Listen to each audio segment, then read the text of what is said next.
양자 컴퓨터 섹터를 뒤흔들고 있는 주식 이 윌로우가 갑작스럽게 등장하기 시작을 하면서 구글의 다음 먹거리가 될 것인가. 일단은 좀 하나 얘기를 하자면 양자 컴퓨터는 단순하게 좀 얘기를 하자면 계산이 겁나 빠른 컴퓨터입니다. 얘네들이 할 수 있는 건 소인수 분해 빨리 하기. 그러면은 암호화폐의 위험이 됩니다. 비트코인이 위험하냐. 사남 유튜브에 오신 걸 환영합니다.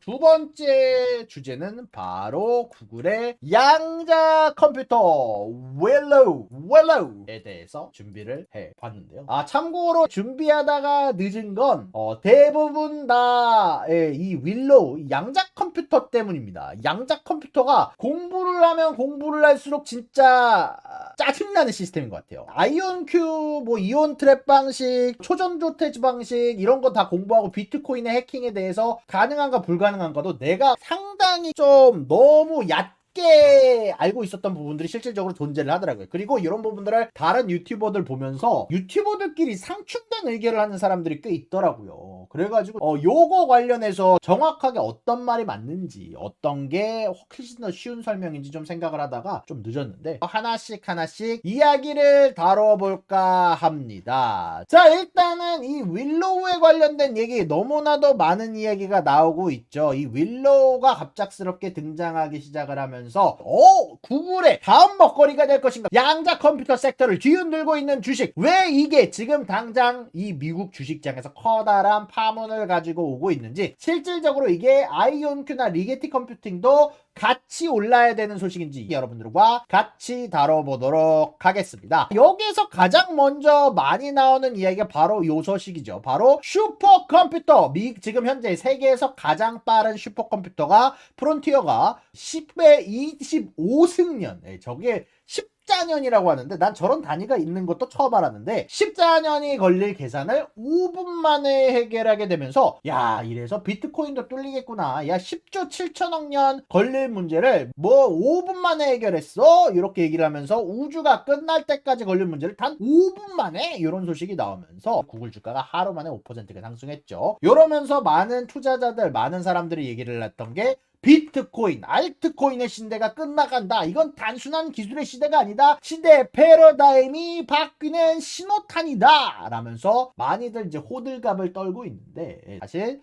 그 정도는 아닙니다. 일단은 좀 하나 얘기를 하자면 양자 컴퓨터는 단순하게 좀 얘기를 하자면 계산이 겁나 빠른 컴퓨터입니다. 이게 큐비트라는 게 존재하는데 이 큐비트라는 게 병렬로 연결되고 여러 가지 중첩 상태를 표현할 수 있는데 정확한 표현은 아니지만 그거를 그냥 쉽게 얘기를 하자면 컴퓨터가 예를 들어서 문이 100개가 있다 칩시다. 문이 100개가 있는데 이거를 기존 컴퓨터가 문 1번부터 100번까지 일일이 열어야 된다라고 얘기를 했으면 양자 컴퓨터는 문 100개를 한 번에 열어보고 거기 들어가서 뭐가 있는지 확인할 수 있는 시스템이 바로 이 양자 컴퓨터의 계산 방식이라고 생각을 하시면 돼요. 그렇지만 이게 게임이 더 빠르게 돌아가지는 않고요. 웹 브라우징이 더 빠르지도 않고요. 특정 계산 문제 혹은 시뮬레이션만 최적화된 게 바로 이 양자 컴퓨터라고 생각하시면 됩니다. 양자 컴퓨터가 나오면은 이걸로 막 세계 최고의 컴퓨터를 만들 수 있어요. 아닙니다. 정리를 하자면 이 미로 같은 거를 탐색을 할 때 어떤 계산을 하게 될 때 완벽한 길을 알아도 시작에서 끝까지 도달하는데 내가 혼자서 그 길을 탐색하면 오래 걸릴 거 아니에요. 근데 그 양자컴이라는 건 병렬 연산이라는 게 가능하기 때문에 나 혼자 하는 게 아니라 수백 명, 수천 명이서 한꺼번에 탐색을 할 수 있는 시스템이기 때문에 사실상 그 완벽한 길을 아는 상태에서 길을 찾을 수 있기 때문에 갈림길마다 나뉘어져서 찾고 정답만 고르면 되는 종류의 시스템을 바로 이 양자 컴퓨터라고 얘기를 할 수 있는데 이걸 영화에 빗대서 정리를 하자면 우리 다들 로키 영화 보셨죠? 다들 로키 영화 봤을 거야. 자, 근데 로키 영화에서 시공관리국이 나와서 거기에서는 시공관리국 인원들이 한 명씩 가가지고 한 타임라인 가서 한 한 타임라인 소멸시키고 관리하고 한 타임라인 가서 소멸시키고 관리하고 그러잖아. 근데 로키는 뭐해? 그 시공간 타임라인을 다 끌어와가지고 한꺼번에 관리하잖아. 로키가 수백 명 수천 명인 것처럼 그런 것처럼 간단하게 정리를 하자면 하나씩 처리하는 시스템과 수백 개 수천 개 수만 개를 한꺼번에 처리할 수 있는 시스템, 병렬적 연산으로 서로 상호 의견이 교환 가능한 병렬적 연결 시스템으로 생각하시면 되게 되는데, 자, 이거 너무 어렵잖아. 그럼 뭘 할 수 있는 데가 여러분들이 궁금해 하실 거예요. 게임도 잘 안 돼. 웹 브라우징도 잘 안 돼. 얘네들이 할 수 있는 건 그렇게 많지는 않습니다. 자, 첫 번째는 소수 빨리 찾기. 소인수 분해 빨리 하기. 요게 일단 가능한 게 바로 쇼어 알고리즘이라는 거고요. 두 번째는 아까 말씀드렸던 비구조화된 데이터를 검색하는 거. 진짜 랜덤으로 100개가의 문이 있으면 이거를 한꺼번에 열어볼 수 있는 시스템을 그로버 알고리즘이라서 기본은 이 두 가지입니다. 그러면은 왜 암호화폐의 위험이 되는가? 바로 이 소수 빨리 찾기 기능이 비트코인이 일단 ECDSA라는 소수 기반 암호화 시스템을 통해서 결제에 사인을 합니다. 내가 예를 들어서 비트코인으로 나 결제했어. 그럼 여기에 대해서 ECDSA라고 해서 소수 기반한 암호화에 사인을 해서 이게 풀 수 있는 기능이 바로 이 쇼어 알고리즘으로 쓸 수 있는 거고, 그리고 비트코인 작업 증명을 빠르게 하는 건 바로 이 문 100개 열기 시스템, 그로버 알고리즘을 통해서 문 100개를 한꺼번에 열어볼 수 있으니까 문 하나씩 여는 컴퓨터보다 훨씬 더 빠른 계산을 통해서 51% 플러스 전략을 쓸 수 있는 게 바로 이 비트코인 블록 계산이죠. 자, 그렇다면은 이렇게 암호 관련해서 다 뚫을 수 있으면 뭐야, 비트코인 뚫리겠네? 아닙니다. 일단 여기에 대해서 여러분들한테 이게 양자 컴퓨터가 만능인 줄 아는 사람들을 위해서 좀 얘기를 하자면, 우주가 평생 걸리는 시간을 계산을 할 수도 있고, 당연히 우주에 대한 시뮬레이션을 할 수도 있고, 우주적 시간이 걸리는 문제들을 풀 수는 있는데 모든 거를 뚫을 수 있는 게 아니에요. 양자 컴퓨터가 아무리 발전을 해도 기본적인 알고리즘을 만들어내지 않으면 양자 컴퓨터가 할 수 있는 것은 한계가 있습니다. 예를 들어서 이렇게 생각하시면 돼요. 야, 수백 명이 유사남 1부터 100이 101부터 100의 문을 동시에 열어서 우리가 요거를 확인한다라고 얘기를 해도 그 문을 열고 들어가는 시간이 있어요. 이걸 복잡도라는 표현을 쓰는데, 이 문을 열고 우리가 확인하는 시간 자체를 줄일 수는 없는 게 양자 컴퓨터라는 물건인데, 그래서 결국 이 문고리를 더 열기 어렵게 만드는 방식을 통해서 이 그로버 알고리즘이 해결할 수 없게 문제의 복잡도를 늘리는 방식을 통해서 양자 내성화를 이룰 수 있습니다. 간단하게 정리하자면 그냥 문고리를 더 뻑뻑하게 만들면 수백 명, 수천 명이 문을 열어도 어차피 문을 여는데 걸리는 시간은 오래 걸리게 된단 말이야. 그래서 이 양자 내성화라는 것을 통해서 양자 컴퓨터는 생각보다 뚫을 수 없는 암호 시스템을 만드는 게 지금 현재 시대에 진행 중인데, 자, 그래서 여러분들이 궁금한 건 이걸 거 아니에요. 그래서 비트코인이 위험하냐? 대답은 네, 니오. 예스와 노 동시에 얘기를 할 수 있을 것 같아요. 아까 말했던 것처럼요, 이 쇼어 알고리즘이라는 걸 통해서 비트코인이 이 논리적 큐비트라는, 요거를 좀 나중에 설명을 해드릴 텐데, 이론적으로는 거래 서명을 위조를 할 수 있습니다. 이론적으로는 송금 요청을 본인 지갑에서 남의 지갑으로 위조를 할 수 있습니다. 자, 물론 여기에 대해서 거래 서명을 뚫기 위해선 기본적으로 물리 큐비트, 이것도 나중에 설명할 거예요. 수백만 큐비트 이상이 필요할 것으로 예상이 되는데 윌로우는 고작 105개에 해당하는 수준입니다. 이론적으로는 충분한 큐비트를 가진 양자 컴퓨터 기준으로 2의 128대 컴퓨터가 이 SH256을 푸는데 양자 컴퓨터 한 대와 같은 계산 능력을 가질 것으로 예상이 됩니다. 저만큼의 옛날 컴퓨터, 9세대 컴퓨터 혹은 우리가 지금 쓰는 클래식 컴퓨터가 모여야지 충분한 계산 능력을 가진 양자 컴퓨터 한 대와 같은 계산 능력을 가질 것으로 예상이 됩니다. 그렇다면은 사실상 51% 점유하는 것 양자 컴퓨터 하나면 충분하겠죠. 다만 이것도 어쨌건 수백만 물리 큐비트가 필요할 것으로 예상이 되는데, 자, 여기에서 물리 큐비트와 논리 큐비트가 나오게 됩니다. 사실 큐비트 숫자 중요하지 않습니다.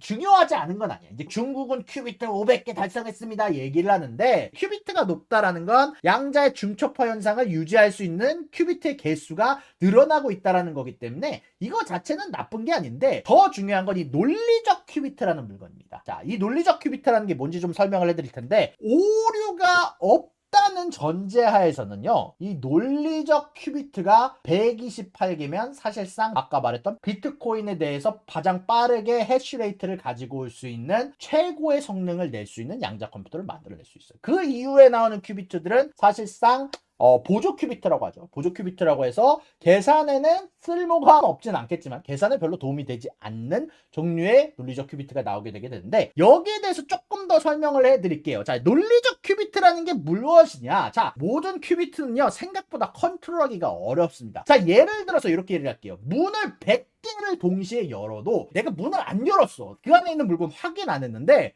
근데 까먹은 거야. 내가 문을 열었는지 안 열었는지. 그래가지고 나 문 열었나? 문 열었나 보다라고 뻥칠 수가 있어요. 그래서 이 논리 큐비트를, 이 큐비트를 감시하기 위해서 이 큐비트를 감시하는 또 다른 큐비트가 필요합니다. 그걸 QECC라고 해서 양자 오류 정정 큐비트라는 게 필요해요. 그러다 보니까 이 물리적 큐비트가 논리적 큐비트보다 많아야 되는 현상이 필요하게 되게 되는데, 큐비트가 침해가 있어. 이 큐비트라는 물건이 생각보다 정확도가 떨어져서 네가 계산을 해놓고도 계산을 틀려. 그러다 보니까 큐비트를 감시하는 친구가 있고, 문제는 이 감시하는 친구도 오류를 내서 또 이걸 감시하는 큐비트가 또 필요한 거야. 그래서 이 초전도체 방식은 이 논리 큐비트 하나를 감시하는 데 들어가는 큐비트가 보통 1000개 혹은 10,000개까지 필요하게 되는데, 이거를 바로 물리적 큐비트라고 합니다. 자, 왜 이제 여러분들 큐비트 개수가 중요하지 않은지 알겠죠? 큐비트가 많으면 뭐해? 논리적 큐비트가 중요한데. 근데 문제는 초전도체 방식은 이 논리적 큐비트가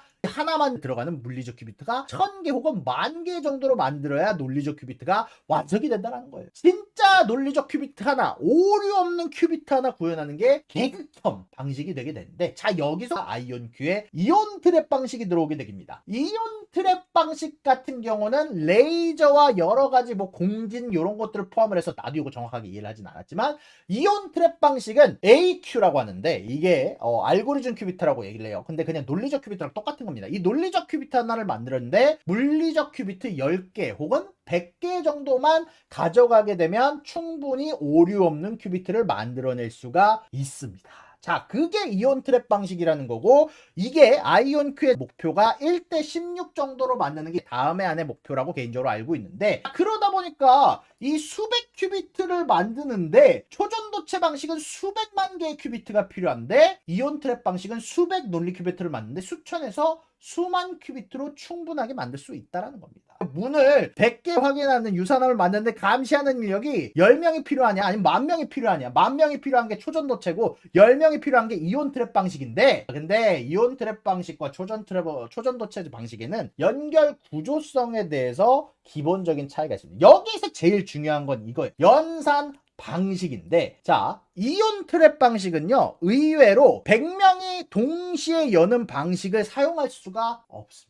이온 트랩 방식에는 만약에 문이 100개가 있으면 100명이 동시에 여는 방식이 아니라 4명 열고 그 다음 4명 열고 그 다음 4명 열고 하는 방식으로, 이온 트랩은 의외로 병렬이 아니라 직렬에 가까운 방식으로 계산을 해야 돼요. 간단하게 정리하면 초전도체는 100개의 큐비트가 논리적 큐비트가 있으면 100개 전부 다 동시에 열 수 있는데, 이온 트랩 방식은 그게 아니라 100개의 논리 큐비트가 있으면 4명 열고 여기 4명 열고 여기 4명 열고 여기 4명 열고 해가지고 사실상 이 병렬 연결의 이점을 가져가지 못하는 방식이 이온 트랩 방식이란 말이야. 이거 굉장히 중요한 거야. 아이온큐 주주분들도 거의 모르더라고. 제가 이거 참고로 논문 찾아보고 아이온큐 직접 모든 자료 읽어보고 얘기를 하는데, 자, 이온 트랩 방식은요, 계산에 최적화된 방식의 양자 컴퓨터가 아닙니다. 아무리 논리 관련된 부분들을 추가를 하더라도 작동 방식의 기본적인 진화를 갖고 오지 않는 이상 100명이 동시에 작업할 수 없다는 게 중요한 거야. 자, 그래서 간단하게 정리를 하자면 이온 트랩 방식은 레이저로 조절해야 되는 방식인데, 이 레이저가 너무 가깝거나 너무나 동시에 처리가 됐을 때 사실상 서로에게 간섭이 들어가기 때문에 사실상은 거의 직렬에 가까운 방식으로 하나를 계산하고 그 다음 큐비트로 넘어가야 되는데, 이것은 매우 작은 규모의 병렬 연산만 가능한 방식이고, 초전도체는 128개의 논리적 큐비트가 있다면 이 논리적 큐비트가 동시다발적으로 계산을 할 수 있는 게 바로 이 초전도체인데, 문제는 그렇다 보니까 오류가 없는 세상에서 SHA-256이라는 비트코인을 계산을 할 때는 초전도체 논리적 128 큐비트를 똑같이 똑같은 계산 속도를 만들었는데 이온 트랩의 논리적 큐비트 2의 100승 정도에서 128승 정도의 큐비트가 필요한 게 지금 작금의 현실이다. 물론 이 병렬 연산을 해결하기 위해서 기본적인 진화 과정을 아이온큐가 실행하고 있다라고 얘기를 하는데 지금의 작금의 기술로는 큐비트가 늘어나면 늘어날수록 초전도체가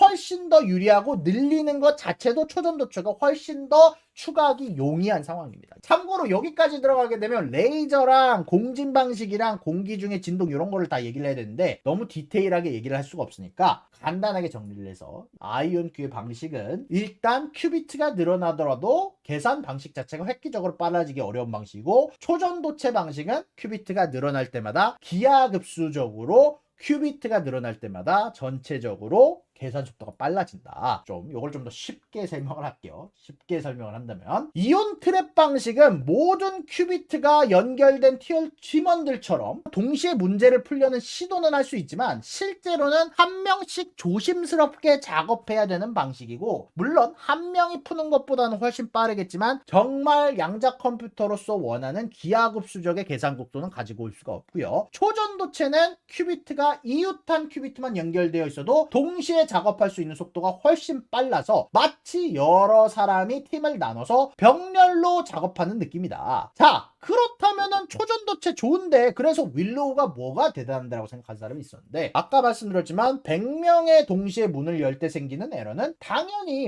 10,000명이 문을 동시에 열면 에러가 늘겠죠. 왜? 10,000명을 감시하기 위해서 더 많은 사람들을 감시해야 되고 100명을 감시할 때 들어가는 인원보다 훨씬 더 에러 개수가 많은 건 너무나도 당연하거든요. 근데 문제는 윌로우가 대단한 점은 100명이 생길 때 100명이 문을 열 때 생기는 에러보다 10,000명이 동시에 문을 열 때 에러를 줄이는 알고리즘을 만들어냈다는 겁니다. 서로가 서로를 큐비트가 감시하게 만드는 공산 과정에 가까운 큐비트를 만들게 되면서 동무 큐비트 감시할 수 있어! 라고 얘기를 하면서 서로가 서로를 감시하는 사회를 통해서 큐비트가 늘어나면 늘어날수록 에러율이 줄어드는 방식의 알고리즘 윌로우 칩을 만들어낸 구글이 굉장히 대단합니다. 지금부터는 큐비트를 막무가내로 물리적 큐비트를 추가하면 논리적 큐비트를 훨씬 더 빠르게 달성하는 이런 위치를 만들 수 있다는 거 여러분들이 생각할 수 있는 부분이라고 생각하면 되는데 자 그렇다면 아이온큐 이온 트랩을 왜 써? 질문이 여러분들에게 있을 수 있을 겁니다. 자 이온 트랩 방식 뭐야? 그럼 계산 속도도 빠르지 않고 고전 컴퓨터보다 그렇게 나은 것도 아니고 시간이 지나면 지날수록 초전도체에 뒤처지는데 왜 쓰냐? 자 바로 이 양자 컴퓨터로도 시뮬레이션 가능한 아주 중요한 이점이 있습니다. 바로 양자 자체를 분자를 우리가 진짜 세상에 존재하는 물건을 시뮬레이션 할 때 유리해. 고전 컴퓨터는 전기 신호를 써서 양자 컴퓨터를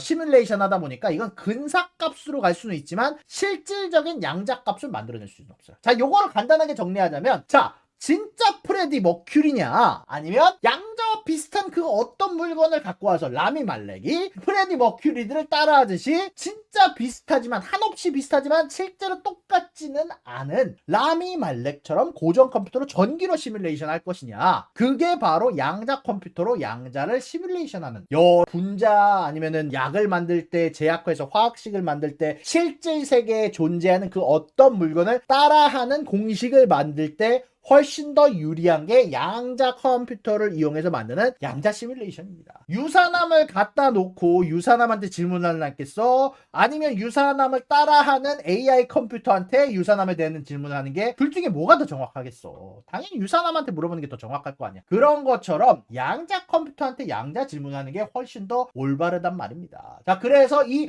이온 트랩 방식도 자기만의 장점을 명확하게 가져가고 있어요. 그리고 중요한 건 웨이모와 테슬라의 FSD를 많이 비교를 하잖아요. 여기에 대해서 얘기를 할 수 있어요. 아이온큐는 의외로 테슬라에 가까운 물건이라고 생각하는데 아닙니다. 아이온큐는 의외로 웨이모에 가까운 물건이에요. 어떤 큐비트에 관련해서 정확성을 높이는 방식을 먼저 채택을 하고 그 다음에 늘리는 방식을 생각하는 게 바로 이 웨이모 혹은 아이온큐 방식이고 테슬라의 FSD처럼 전 세계 전역에서 쓸 수 있는 자율주행 물건을 받아놓고 완벽하지는 않지만 오류율은 상당히 높지만 그래도 이곳에서 쓸 수 있는 양자 컴퓨터 어떤 상황에서도 양자를 쉽게 추가할 수 있는 양자 컴퓨터를 만드는 구글의 윌로우 방식 재미난 건 웨이모는 구글 건데 아이온큐에 대응이 되고 테슬라 FSC는 구글의 윌로우에 대응이 되는 방식이라고 생각하시면 됩니다. 한마디로 확장성에 있어서 아이온 Q는 구글의 윌로우를 따라갈 수가 없는 양자 컴퓨터의 진행 방식이라는 겁니다. 자, 그래서 좀 어렵죠. 내가 얘기를 하면서도 요거 조사하는 너무 힘들었는데, 자, 간단하게 정리하자면 비트코인 지금 안 깨져요. 초전도체 방식으로도 10년 이상 필요할 것이다라고 예상이 되는 게, 수백만 물리적 컴퓨터가 필요할 거다라고 예상이 되는 게 바로 이 비트코인 방식이고요. 심지어 이온 트랩 방식으로는 못 깹니다. 사실상 못 깨요. 이온 트랩은 지금 당장 정확도는 높이 필요하면서 계산이 필요한 곳이 아닌 양자 시뮬레이션이 필요한 곳에 쓰일 예정인 게 바로 이 이온 트랩 방식이고, 초전도체 방식은 나중에 병렬 계산이 필요한 곳에 쓰일 예정이지만 사실상 나중에 정확도가 높아진 이후에야 상용화가 될 수 있는 방식, 아까 말씀드린 것처럼 윌로우가 큐비트를 추가하면 추가할수록 정확도가 늘어나는데 그 정확도가 늘어난 이후에만 쓸 수 있는 방식이 이 초전도체 방식이며, 양자에 대한 확장성이 늘어나는 시기가 사실상